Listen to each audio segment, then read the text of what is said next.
Good morning, students. The class could not happen because of the problem in the connectivity. So, the instructions and the presentation is being recorded for you, and I am sending it. Today's topic is oxo acids of halogens. These oxo acids of halogens, they necessarily should have oxygen as their part, so that is how the name oxo acids comes. These oxo acids of halogens, they are of different types. Number one is your hypohalous acid, also known as halic 1 acid. Number two is the halous acid, also known as the halic 3 acid. Number 3 is the halic acid, also known as the halic 5 acid. And last one is perhalic acid, also known as halic 7 acid. Where these Roman numerals in the brackets 1, 3, 5 and 7, these represent the oxidation states of the halogens in the respective oxo acids. Now, as far as the hypohalous acids are concerned, they are known for each of the halogens except the astatine being radioactive. As for next, halous acid is known for the chlorine only, and it is known as chlorous acid. Halic acid is known for chlorine, bromine and iodine, and are known as chloric acid, bromic acid and iodic acid. Next is perhalic acids. They are also known for chlorine, bromine and iodine. For chlorine, it is known as perchloric acid. Formula is HClO4. Here in the text it is represented as HOClO3. For bromine, it is perbromic acid. Formula is HBrO4, and the representation over here is similar to that of chlorine, that is HOBrO3.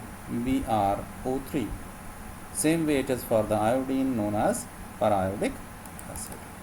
Now, what else we need to know out of this? You should know the formula of them and the structures. For hypochlorous acid, the oxygen is in between, and the two monovalent elements, that is the hydrogen and the chlorine, are bonded by single bonds with this oxygen. In the chlorous acid, the chlorine is bonded with a double bond with one oxygen atom, while on the other side it is bonded with the OH group. Next, for chloric acid, chlorine is bonded with two of the oxygens by double bonds, and one OH group is attached with it. As far as the perchloric acid is concerned, three of the oxygens, they are bonded by the double bonds, and OH group is attached. Hope so it is clear to you. Now we want to go for the interhalogens. Inter means in between. So we are if a compound or a substance is formed by the combination of two different halogens, that will be known as interhalogen. So that you will call it as interhalogen compound. Now these interhalogens are having different are of different types. One is your XX, another one is XX3, then XX5 and XX7. Here one thing you need to keep in mind, that in each one of them there is one X and another one is X dash. On the top of the second X in each of the formula, apostrophe sign is being represented in order to differentiate the two halogens. Another thing is that the halogen which is X, or represented by X in these formulae, is larger in size, while the X apostrophe or X dash is smaller in size, and X is more electropositive than the X dash. Okay. So that is how these formulae are there. Next one is your how to prepare these interhalogen compounds. If you want to make chlorine fluoride, the interhalogen between chlorine and fluorine, you can make the different ways. By different ways you can make. So what is there? If you are taking equal volumes of the chlorine and fluorine, you will get chlorine monofluoride. If you are taking the chlorine and fluorine in 1:3 by volume, or you can say the fluorine is in the excess, you can get the ClF3. If you are taking the equal concentration of iodine and chlorine, you will get iodine monochloride, ICl you will get. You can balance the equations also. If you are taking the iodine and chlorine, you will get the iodine trichloride. If you are reacting bromine with the fluorine, you will get bromine trifluoride. But if you are using excess of fluorine, then you are getting the bromine pentafluoride. Now, that is how it is there. Now, what else you should know out of all this?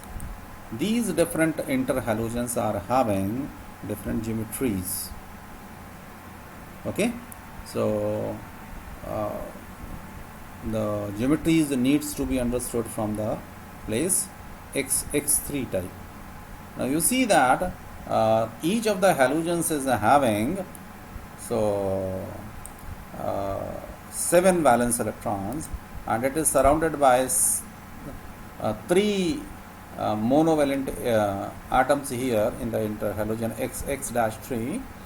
So the total electrons around the central halogen will become 10. So 10 electrons corresponds to 5 bonds. So out of these 5 bonds, 3 will be bonded by the 3 surrounding atoms, and the rest of the 2 places the lone pair of electrons will be occupied, or they will be present over there. So the shape will be known as bent T shape. The shape will become bent T shape. Fine. Now next one is, if you want to know the shape of the type of interhalogen, that is X-5, so number of valence electron is 7, 5 surrounding monovalent atoms. 7 and 5 becomes 12. For 12, the possible number of bonds is equal to 6. So 2 electrons are involved in the formation of a bond. So 12 electrons can make maximum 6 bonds. But here only 5 atoms are surrounding. So 5 bonds will be formed, and one place will be occupied by the lone pair of electrons. And applying the VSEPR theory, you will observe that the shape will be a square pyramid. Next one is your X7, where 7 valence electrons are there, then 7 surrounding atoms also. Total electrons becomes 14. 14 divided by 2, that becomes equals to 7. No lone pair of electrons present over there. So a regular geometry will be observed by the figure, your pentagonal bipyramidal. Fine. Is that clear? Hope so. Things are clear to you. Next thing is, these are all covalent molecules and are diamagnetic in nature. What is the nature of these compounds? You see that in each of the orbitals, the electrons present over there are paired, and one valence electron which they have, it makes the bond also. So that also becomes paired. Hence these interhalogens are diamagnetic in nature. Next, their chemical reactions can be compared with the individual halogens. Yes, the question is very frequently asked from here, this section.